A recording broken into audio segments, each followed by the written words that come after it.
Good evening, traveler. Welcome back to Mythoria, Secrets and Sagas. Every night here in England, as midnight arrives, I sit with these stories so that the next midnight they may reach you, wherever you are, in whatever hour of your life. So tell me, as always, what time is it for you right now, and where in the world do you walk with me tonight?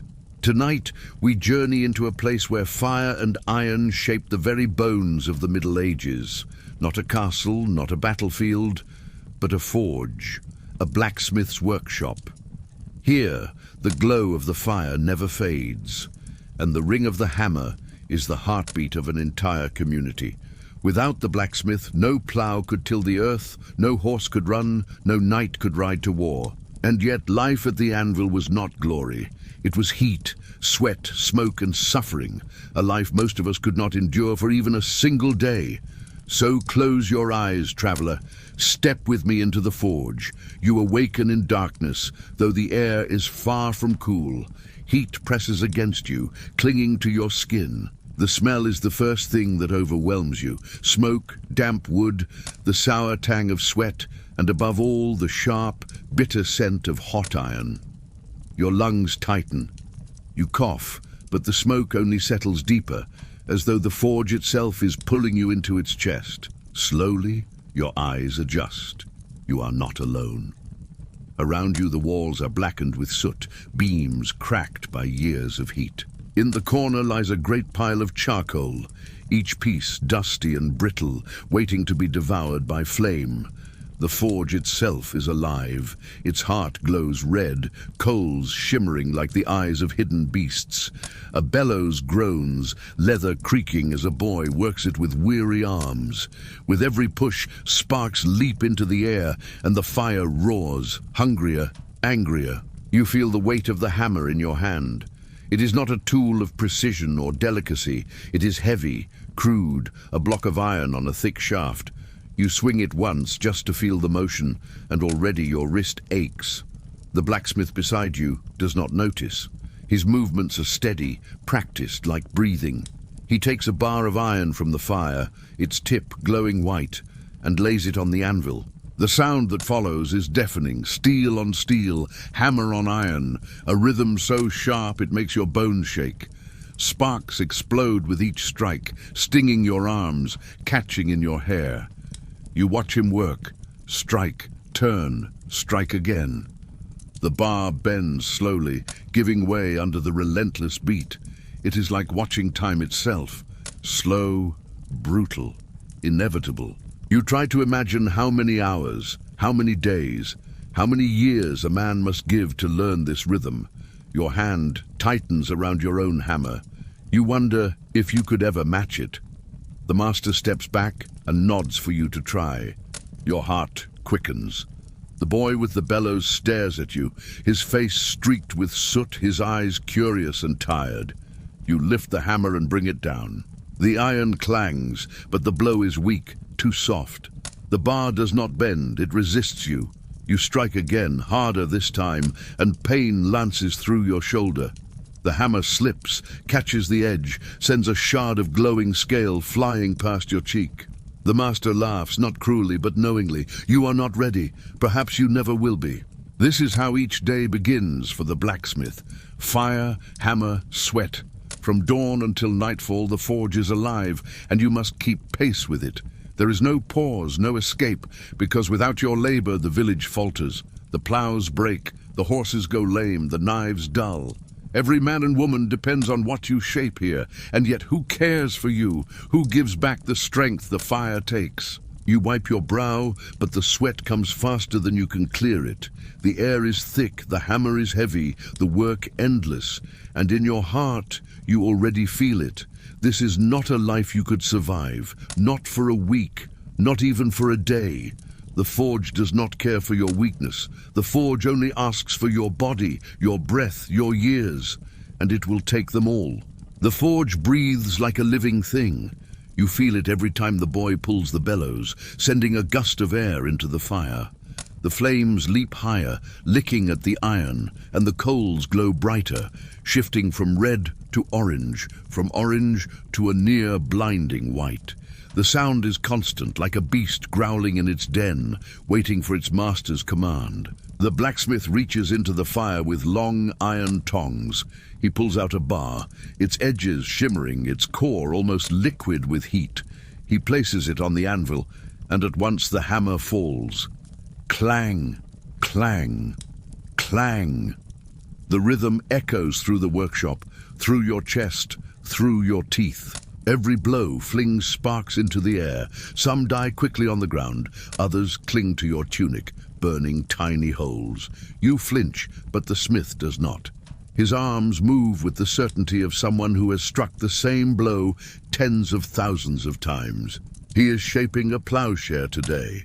The village needs it before the next sowing. Without it, the fields will not open, and without the fields there will be hunger.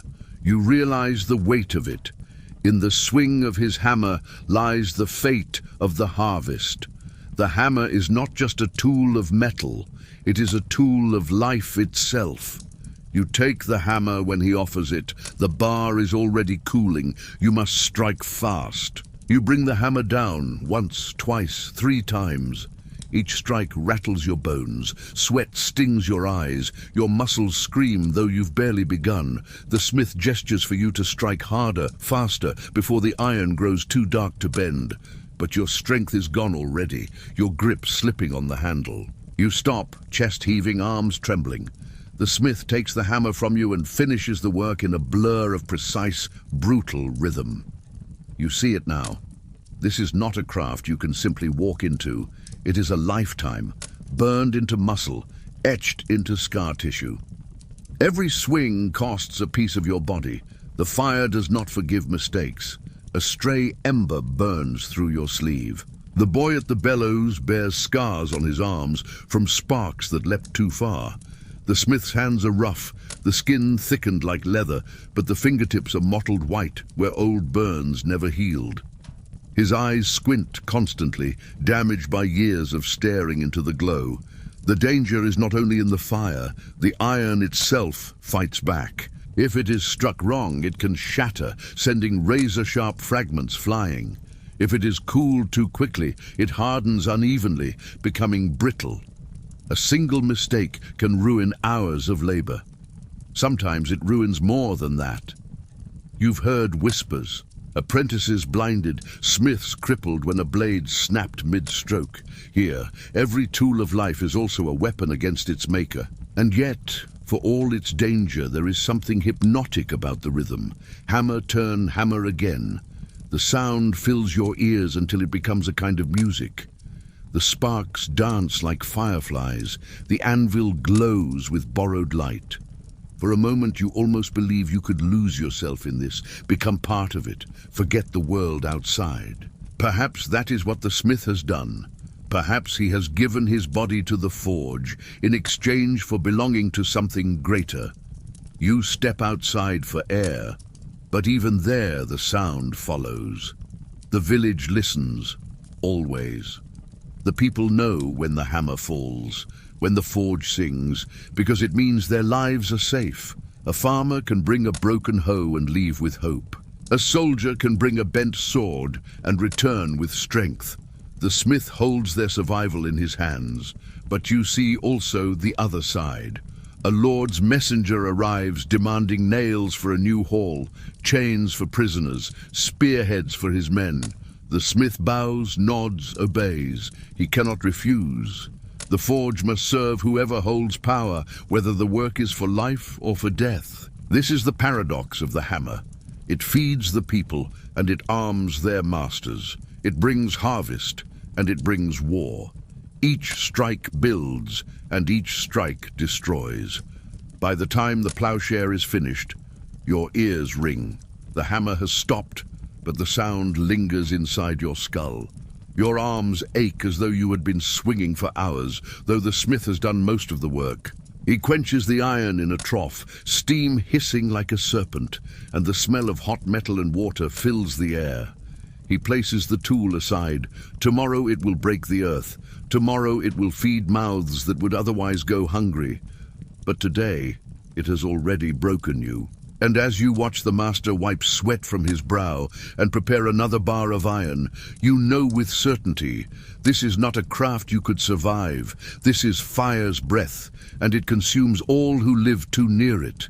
The fire quiets for a moment, and you step into the daylight. The hammer's song lingers in your ears, but now it blends with new sounds, the noise of the market. Carts creak, pigs squeal, voices rise and fall in barter. You follow the blacksmith, who carries a bundle of freshly forged nails, a set of hinges, and a long iron knife wrapped in cloth. To you, they seem simple things. To the villagers, they are treasure.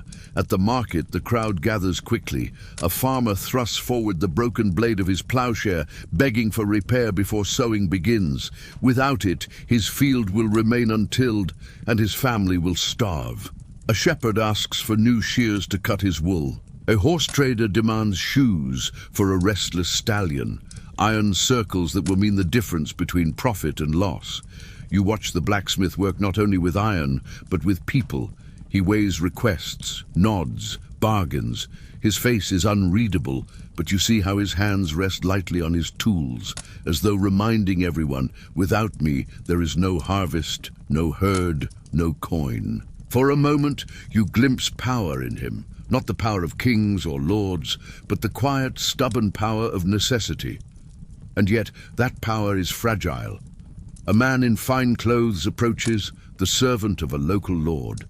He does not ask, he commands. The lord requires chains for his prisoners, spearheads for his men, nails for a hall that will rise on the hill.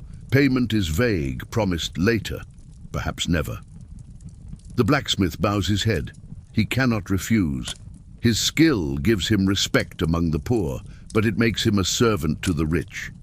You walk further, past the stalls where women sell bread and cheese, past the pens of goats and chickens, until you find yourself before a small crowd. In the center stands a knight, his armor dented, his sword chipped from battle. He lays it down on the blacksmith's table. The villagers fall silent. The sword is not just a tool, it is status, authority, the symbol of those who rule. The knight stares at the smith, and though no words pass, the meaning is clear. This weapon must be made whole again. The smith lifts it, turning it in his hands. He says nothing, but his eyes reveal thought. How many men has this blade killed? How many more will it kill once repaired? The villagers murmur. Some gaze with awe, others with unease, and you realize the truth. The blacksmith creates both life and death. In his hands, a lump of iron becomes a plough that feeds the village, or a sword that spills its blood. Every strike of the hammer is a choice, but not his own. He does not decide whether iron will nurture or destroy. Others decide, and he obeys. As the day stretches on, you notice something strange. Children linger near the forge, watching with wide eyes. To them, the blacksmith is more than a craftsman. He is a figure of mystery, a man who commands fire and shapes earth. Some whisper that he has magic, that only someone touched by the divine could bend iron like clay. You remember tales you've heard, of gods like Hephaestus, crippled yet mighty, whose forge armed Olympus itself, of dwarves in the Northlands, crafting swords for heroes. The villagers here do not speak such names, but the thought is the same. The blacksmith is not just a man, he is something more, someone who lives on the border between the human and the elemental. But that awe is edged with fear. Fire is dangerous. Iron is dangerous. The smith's skills, though necessary, are also unsettling. You see it in the way people cross themselves as they pass, whispering prayers. Some call him blessed, others cursed. Either way, he is set apart, needed, respected, yet never truly trusted. Later, at the market's end, when the last nails are traded and the last blades promised, the smith sits alone. His back is bent, his clothes stained, his hands raw. He has worked for everyone, farmer, shepherd, knight, lord. He has shaped iron into the skeleton of their world. And yet, when the bread is divided, when the feast is laid, he eats no more than the poorest peasant. His hammer brings power. but never wealth.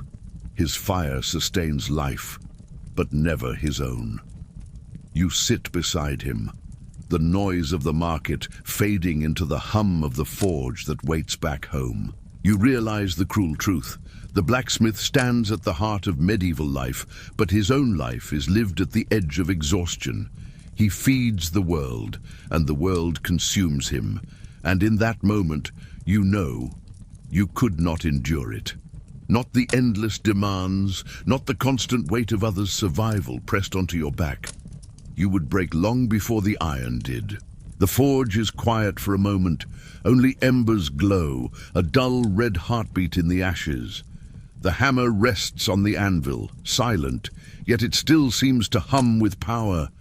You sit near the door, watching the light fade, and you feel something uncanny in the air. The blacksmith makes the sign of the cross before he leaves for the night. But then you notice something else, an amulet of bone hanging above the doorway marked with strange lines. Old symbols, not Christian. Charms against fire gone wild, or against the spirits people still believe haunt the night. Here, faith does not drive out the old. It mixes with it like smoke curling with flame. The villagers whisper stories. They say the blacksmith can bend more than iron, that he can bend fate itself. Some believe he has a pact with God, others with the devil. How else could a man command fire without being burned, shape earth without breaking? The truth is more simple. Years of practice, scars hidden beneath his tunic, lungs already ruined. But in their eyes, this looks like magic. You remember myths from far beyond England? In Greece, there was Hephaestus, the crippled god who forged thunderbolts for Zeus and armor for Achilles. In the north, the dwarves crafted the hammers and swords of Odin and Thor. In every culture, the one who shapes metal holds a strange place, part man, part creator, part sorcerer. In the Middle Ages, the village blacksmith inherited all those shadows. Step closer to the fire. The blacksmith shows you the tools of his craft. Tongs, hammers, chisels, all ordinary, all worn. But then he lifts a small piece of chalk from the bench. With it, he marks the anvil before beginning work. A cross sometimes, or a rune. You ask why. He shrugs, but the answer is clear. It is not only skill that keeps him safe. It is prayer, habit, belief. Without them, the forge feels too dangerous, too alive. The villagers bring charms too. A woman lays a sprig of rowan wood by the door to keep evil from creeping in. A farmer asks for his new ploughshare to be blessed, as though the iron itself could hold holiness. In this world, where death is never far, people reach for every shield they can find. Crosses, herbs, whispered spells, the blacksmith's fire. At night, when the last blade is cooled and the forge sleeps, the blacksmith tells you what he has heard. That some priests call his work unholy, too close to sorcery. That some lords fear him, not because he has power in arms, but because he has power in tools. And yet when plague comes, when hunger strikes, when war arrives, they all return. Fear and need walk hand in hand. The boy at the bellows listens, wide-eyed. He has grown up in the smoke, the sparks, the prayers muttered under breath. To him, the forge is not strange. It is the only world he knows. But to you, stranger, it feels like standing on the threshold of something more than human. Fire and faith, skill and superstition, all mixing in one place. You look again at the anvil, dark and scarred, and you wonder, is this just metal and stone? Or is it an altar where men strike their offerings, where iron becomes sacred through suffering? The answer may not matter. What matters is the belief. And in the Middle Ages, belief was as real as the iron itself. Outside, the night wind moans through the village. Somewhere, a dog howls. The blacksmith spits into the fire before covering it, a final gesture, half habit, half prayer. Sparks leap once more, then fade into shadow. And you realize the forge is not only a workshop, it is a chapel, a battlefield, a place of fear and reverence.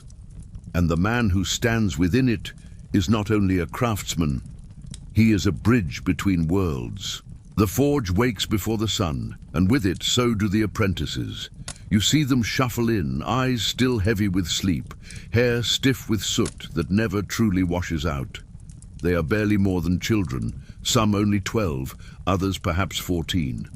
Their hands are already calloused, their faces streaked with ash. These are the boys who will one day inherit the hammer, if they survive long enough. Their first task is not glorious.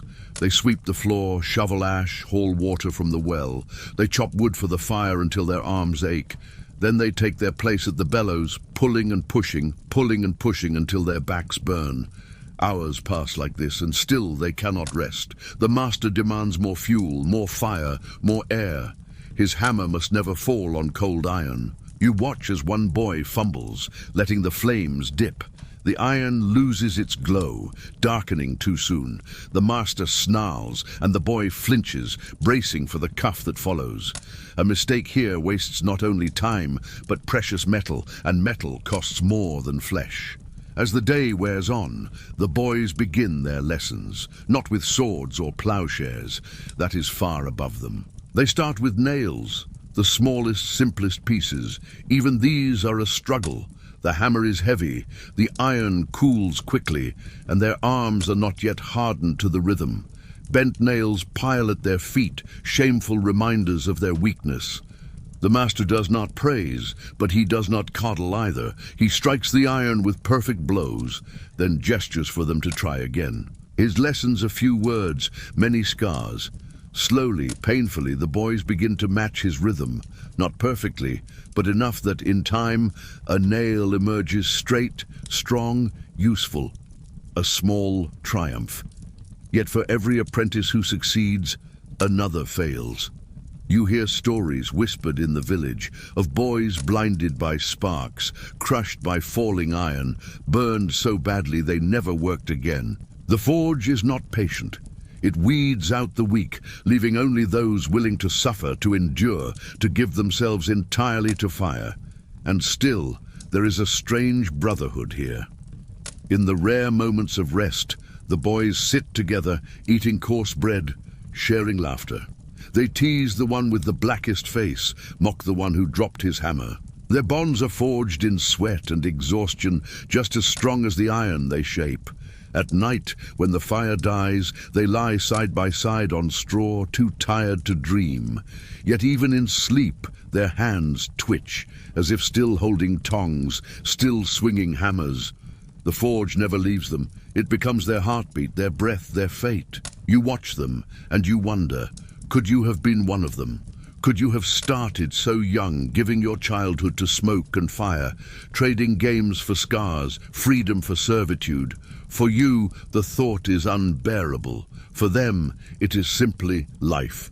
One day, one of these boys will rise to take the master's place. He will carry the hammer, command the fire, earn the respect and fear of the village. But most will not. Most will remain apprentices until their bodies break, until they fade into namelessness. The forge does not care for names, it cares only for hands strong enough to strike. And in that truth you feel again the weight of it. This is not a life you could survive. The forge demands more than skill. It demands the body itself. You begin to notice it in the master, how his shoulders stoop, how his breath rattles when he pauses between blows, how his eyes narrow constantly against a light that has long since scarred them. He is not an old man, but he looks older than his years. The air in the forge is heavy with smoke. It never clears, not fully. Day after day, year after year, the smith breathes it in. Charcoal dust, ash, flakes of scale that rise from the glowing metal. His lungs are blackened, though no one here would use those words. They only know the cough, the wheeze, the way many smiths grow weaker before their time. Some call it the forge's grip, a sickness that tightens slowly until breath itself is work. The heat is constant. Sweat pours, stinging the eyes, soaking the tunic until it clings like a second skin. In winter, the forge is a mercy. In summer, it is a furnace that roasts from within. You feel it now, the way the heat presses in, wrapping your body in invisible chains. Your chest heaves, your skin burns, and still the hammer must rise and fall. Look at his hands. They are thick, the skin layered with scars. Blisters burst, harden, heal into callus, only to blister again. Fingers twist around tools, grip iron, hold steady against heat that would cripple anyone else, and yet some are missing. A thumb lost here, the tip of a finger there, gifts the forge takes in payment. The eyes suffer too. The glow of white-hot steel blinds if stared at too long. Some smiths squint forever after, their vision blurred, their world turned to haze. You notice the master blinking often, rubbing his eyes when he thinks no one sees. A life in the forge steals sight as surely as it steals breath. And then the back. Decades bent over the anvil curve the spine. Shoulders bow, neck stiffens, joints ache. Pain is constant, a companion like the hammer itself. There is no remedy, no rest, only work until the body breaks. You realize the cruel irony. The smith makes tools to ease the labor of others, yet his own labor is the harshest of all. The plowshare saves the farmer's back, but no tool saves his. The sword defends the knight, but no armor guards him from his own fire. Some die young, struck by accidents, a bar slipping, a shard flying into the flesh. Others live long enough to waste away slowly, coughing, blind, crippled. Rare is the blacksmith who grows old, and yet the forge does not mourn them. Another apprentice steps forward, another pair of hands takes the hammer. The cycle continues, unbroken, as if the forge itself cares nothing for the lives it consumes. You look at the master again, sweat shining on his scarred brow, muscles straining with every swing. He does not complain. He has never known another life. For him, this suffering is not tragedy. It is duty. It is survival. It is simply what must be. But you who come from another world, another time, you know the truth. Your body would break here, your lungs would fail, your eyes dim, your hands blister and bleed. You could not endure the years of fire's embrace. This is the body under iron, and it is a burden you could never bear. The hammer's rhythm fades, one strike then another, until at last the sound dies. The forge, which all day has breathed like a beast, now quiets. The fire is not gone, it never truly sleeps, but it settles into a low, pulsing glow. The coals sigh with each gust of the bellows, the heat easing but never leaving. The blacksmith wipes his brow. His tunic is soaked, his skin shining with sweat and soot. His arms tremble faintly as he sets the hammer aside. The day is finished, for now. You sit with him in the dim light. The boy who worked the bellows has curled up in the corner, already half asleep, his face blackened, his lips still moving in muttered dreams. The master looks at him, and for a moment the stern mask lifts. There is pride there, and pity. The boy is his mirror, his past, his legacy. Tomorrow he will wake and pull the bellows again.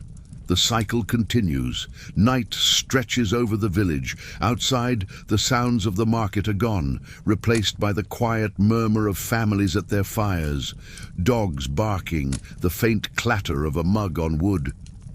But here in the forge, the only sound is the crackle of coals and the slow beat of a weary heart. The smith pours ale into a rough wooden cup and offers it to you. It is warm, sour, thick, but it tastes of rest. He drinks deeply, and for a while neither of you speak. The silence is not empty. It is heavy, sacred, earned. You study him in this stillness. Without the hammer in his hand, he seems smaller, almost fragile. His shoulders slump, his breath comes ragged, and you see the toll you missed during the day. He has given everything to the forge, and now, in the quiet, the forge has left him hollow. Later, another craftsman stops by, a cooper who makes barrels, his hands still sticky with pitch. They share bread, cheese, a laugh. For a brief hour, the burdens of the day are forgotten. Stories are told, some of raids, some of fairs, some of women long gone. The forge, so loud by day, becomes a place of fellowship by night. But the laughter never lasts. The cooper leaves, the boy snores softly in the corner, and the smith sits alone once more, staring into the embers. The red glow paints his face, deepening the lines, making him look half man, half shadow. He lifts a coal with his tongs, tosses it back into the fire, and watches the sparks leap upward, brief stars vanishing into smoke. You realize then, this is his only solace.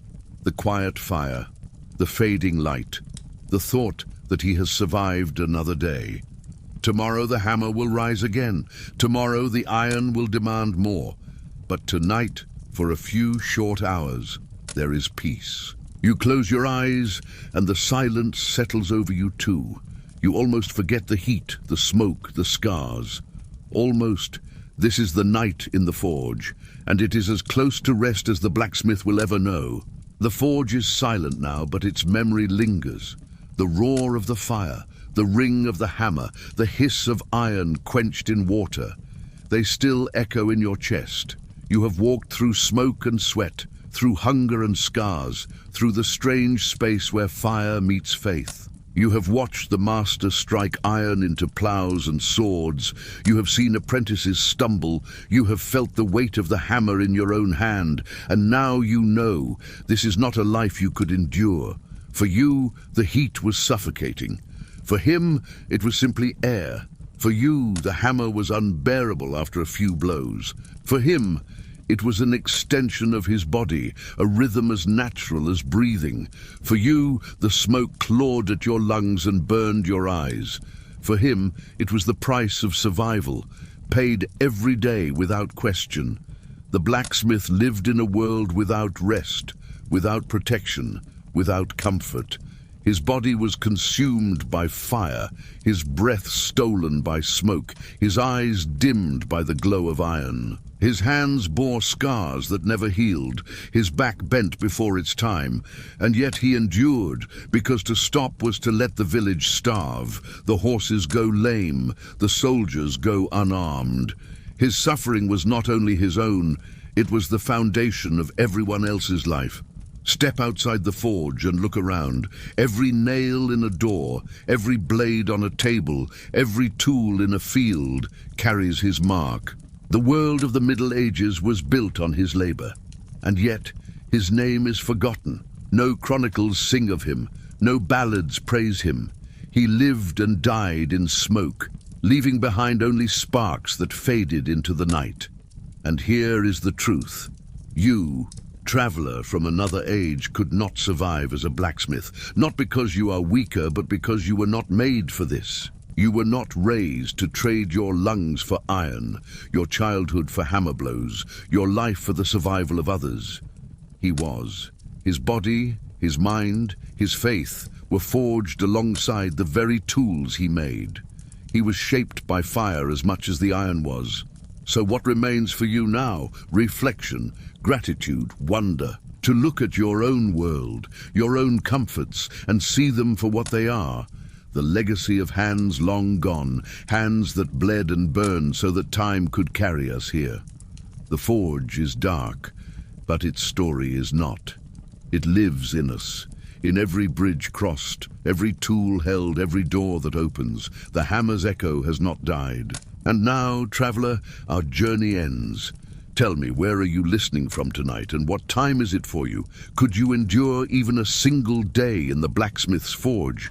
Or would the fire break you as it would break me?